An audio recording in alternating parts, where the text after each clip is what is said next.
bendiciones del cielo se derramen en tu vida en este día y damos gracias a nuestro Dios porque en este momento nos regala la oportunidad de compartir su palabra, de recibir en nuestros corazones mensaje celestial. Y nuevamente te invito a reflexionar en la historia que nos ocupa en esta semana, la historia del buen samaritano que encontramos en el Evangelio de Lucas, capítulo 10, versículos del 25 al 37.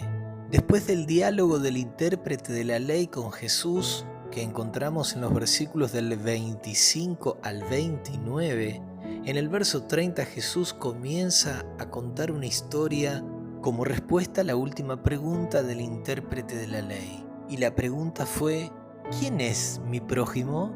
Y desde el verso 30 Jesús hace referencia a un hombre que descendía de Jerusalén a Jericó, pero en el camino cae en manos de ladrones, que le roban, que lo maltratan, lo golpean, lo dejan herido a tal punto que lo dejan medio muerto. Y luego Jesús menciona que pasa un sacerdote por aquel lugar, lo ve a este hombre herido junto al camino, pero pasa de largo.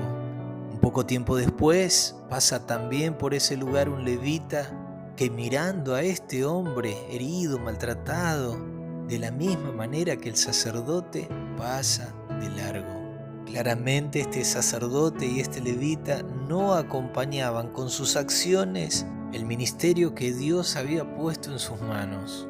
Estos hombres conocían por la palabra de Dios cómo debían actuar, cómo Dios deseaba que ellos procedieran ante tal situación de ver a una persona en desgracia. Pero lejos de hacer la voluntad de Dios, ambos siguieron su camino. Pero en el versículo 33, Jesús, continuando con el relato, dice allí, pero un samaritano que iba de camino, vino cerca de él y viéndole, fue movido a misericordia. Ahora quien pasa por allí es un samaritano, que para los judíos un samaritano era una persona despreciable. Ellos odiaban a los samaritanos, eran acérrimos enemigos, y entre judíos y samaritanos había disensiones en cuanto a la interpretación de las escrituras. Y en ese aspecto los judíos llevaban ventajas porque tenían el conocimiento de los escritos sagrados, pero aún así el conocer los principios de Dios sin llevarlos a la vida práctica, llegaban a ser tan iguales como aquellos que no conocían la voluntad de Dios. Y posiblemente este samaritano de la historia no conocía los detalles de los escritos sagrados, no conocía en profundidad lo que decían los profetas, pero sí había algo que tenía bien presente y que estaba bien afianzado como un valor, como un principio en su corazón. Y era que cuando veía a alguien en necesidad, debía ayudarlo, debía socorrerlo y hacer todo lo posible para mejorar su condición. En definitiva, debía mostrar misericordia, que es lo que Jesús dice, que cuando lo vio, a diferencia del sacerdote y del levita que también lo vieron, este fue movido a misericordia, lo cual significa que tuvo compasión de aquel herido, de aquel que estaba casi muerto.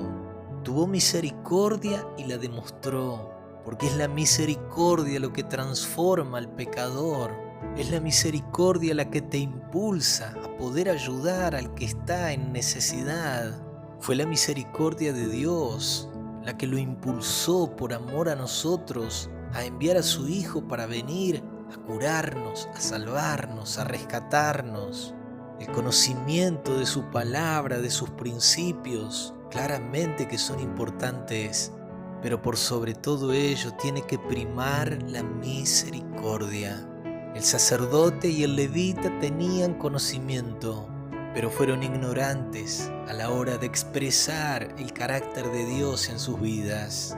En el Evangelio de Mateo, nuestro amado Jesús, en el capítulo 5, verso 7, dice lo siguiente: bienaventurados los misericordiosos, porque ellos alcanzarán misericordia.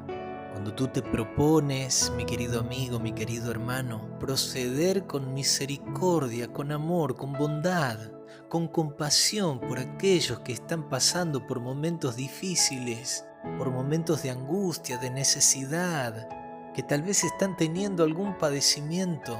Cuando tú te manifiestas con el carácter de Dios en tu vida, con amor y misericordia, ten por seguro que el Dios del cielo procederá contigo de la misma manera, con amor y misericordia. Que tú puedas tener la misma actitud del samaritano y no olvides la promesa de Jesús. Felices, bienaventurados los misericordiosos, porque ellos alcanzarán misericordia.